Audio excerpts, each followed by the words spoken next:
Você já clamou a Deus por alívio financeiro e, ao invés de uma resposta, encontrou mais contas, mais medo, mais silêncio? Esse é o ponto de partida de muitos cristãos, que, em meio à escassez, não sabem mais como orar. Eles começam a se perguntar: será que Deus se importa com minha vida financeira? A Bíblia, no entanto, não ignora nossas necessidades materiais. Jesus mesmo ensinou a orar. O pão nosso de cada dia nos dá hoje. Mateus 6:11. Ele reconhece que o sustento diário é legítimo e orar por isso também. Mas a Bíblia também nos convida a uma mudança de foco. Tiago escreve: pedis e não recebeis, porque pedis mal, para o gastardes em vossos deleites. Tiago 4:3. Em outras palavras, nem toda oração financeira está alinhada com o coração de Deus. E.S. Lewis disse: orar não muda Deus, muda a mim. E essa é a chave. A oração por finanças deve ser mais do que um pedido, deve ser uma rendição. A verdade é que muitas vezes Deus está mais interessado em formar caráter do que em liberar crédito. Ele pode usar a escassez para trabalhar em nós a dependência, a humildade e a confiança. Jó perdeu tudo e mesmo assim declarou: o Senhor o deu, o Senhor o tomou. Bendito seja o nome do Senhor. Jó, capítulo 1:21. Isso não significa que Deus quer você pobre. Significa que Ele quer você pleno nele, antes de ser pleno no bolso. Ele deseja ser sua fonte, não um patrocinador espiritual.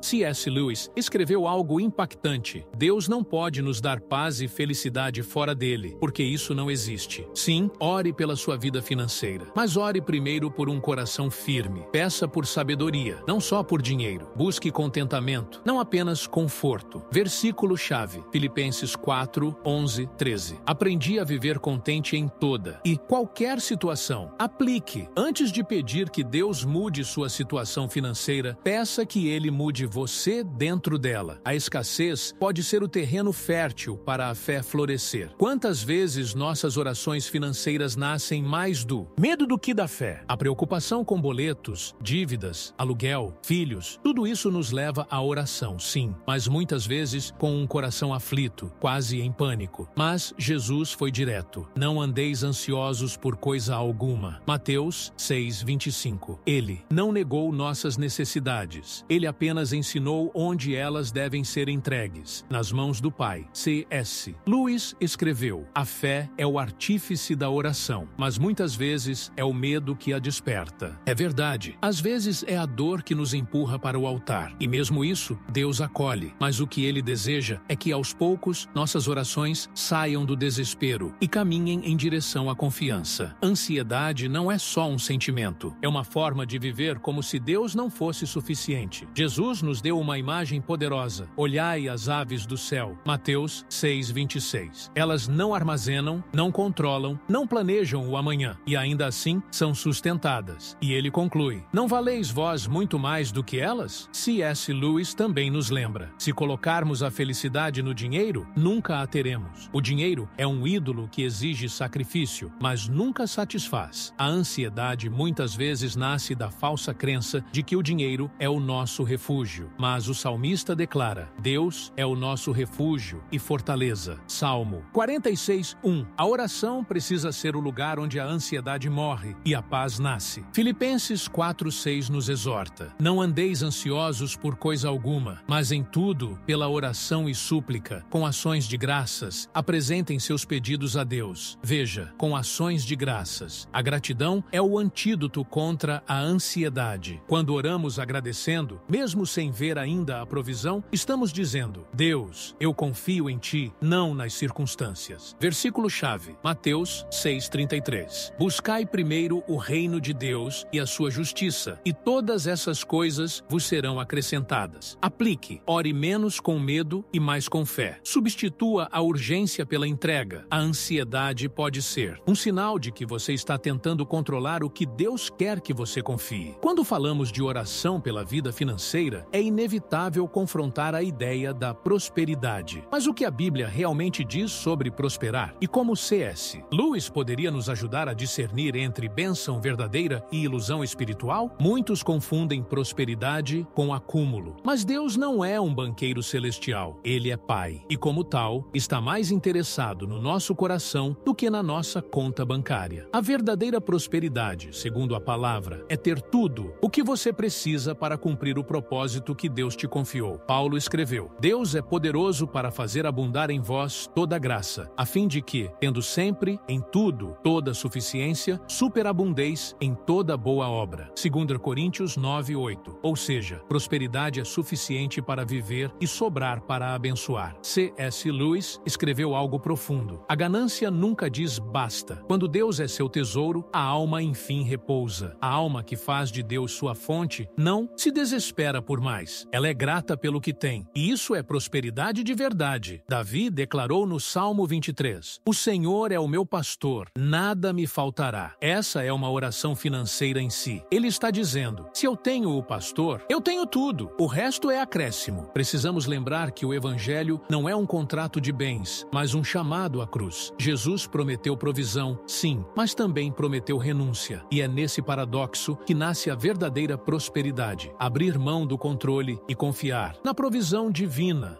C.S. Lewis também disse: você nunca saberá que Deus é tudo o que você precisa até que Ele seja tudo o que você tem. Às vezes, Deus remove nossos apoios, inclusive financeiros, para nos mostrar que Ele é o único chão que não desaba. Versículo-chave. 3, João 1:2. Amado, desejo que te vá bem em todas as coisas e que tenhas saúde, assim como bem vai a tua alma. Aplique. Prosperidade bíblica não é ter muito, é ter o suficiente para cumprir seu chamado e abençoar outros. Ore por provisão, sim, mas ore ainda mais por sabedoria e contentamento. Há momentos em que a vida financeira do cristão entra no que chamamos de deserto, tempo de escassez, de incerteza, de necessidade. Mas, biblicamente, o deserto nunca é apenas um lugar de falta, é um espaço de provisão e milagres. O povo de Israel andou 40 anos pelo deserto e durante todo esse tempo, suas roupas não se envelheceram e seus pés não incharam. Deuteronômio 8:4. Deus sustentou seu povo de forma sobrenatural, mas não com luxo, e sim com o necessário. A provisão divina não é sobre excesso, mas sobre fidelidade. Jesus, ao multiplicar os pães e peixes, não fez chover cestas do